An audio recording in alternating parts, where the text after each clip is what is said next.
ભરૂચ અને અંકલેશ્વરને twin city તરીકે પ્રસ્થાપિત કરતા નર્મદા મૈયા બ્રિજ પરથી ભારે વાહનોની અવરજવર પર પ્રતિબંધ મૂકવામાં આવ્યો છે।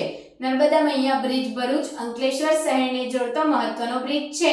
ભરૂચ અંકલેશ્વર ખાતે રોજિંદા નોકરિયાત તથા વેપારી તથા સામાન્ય જનતા બ્રિજ પરથી પસાર થાય છે। નર્મદા મૈયા બ્રિજ ભરૂચ અંકલેશ્વર શહેરને જોડતો બ્રિજ હોય તેથી ભરૂચ અંકલેશ્વર ખાતે રોજિંદા નોકરિયાત તથા વેપારી તથા સામાન્ય જનતા સદર બ્રિજ પરથી પસાર થાય છે।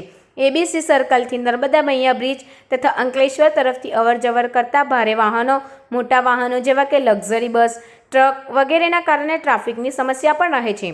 એબીસી સર્કલથી નર્મદા મૈયા બ્રિજ સુધીમાં મોટી હોટલો, કોમ્પ્લેક્સ, મોલ તેમજ કોલેજ, બસ સ્ટેશન આવેલા છે, જેથી આ ભારે તથા અતિભારે વાહનોની અવરજવરના કારણે જાનહાનિ થવાની પણ પૂરતી સંભાવના રહેલી છે, જેથી નર્મદા મૈયા બ્રિજ ઉપરથી ભારે તથા અતિભારે વાહનોની અવરજવર ઉપર પ્રતિબંધ લાદવામાં આવે તો ટ્રાફિકની સમસ્યા હલ થાય તેમ છે, તેમજ અકસ્માતના બનાવ ન બને તે માટે નર્મદા મૈયા બ્રિજ ઉપરથી તમામ પ્રકારના ભારે તથા અતિભારે વાહનોની અવરજવર પર પ્રતિબંધ મૂકવામાં આવ્યો હતો। આ જાહેરનામું કલેક્ટર દ્વારા આજથી 3 માસ એટલે કે 4 નવેમ્બર 2024 સુધી લંબાવવામાં આવ્યું છે।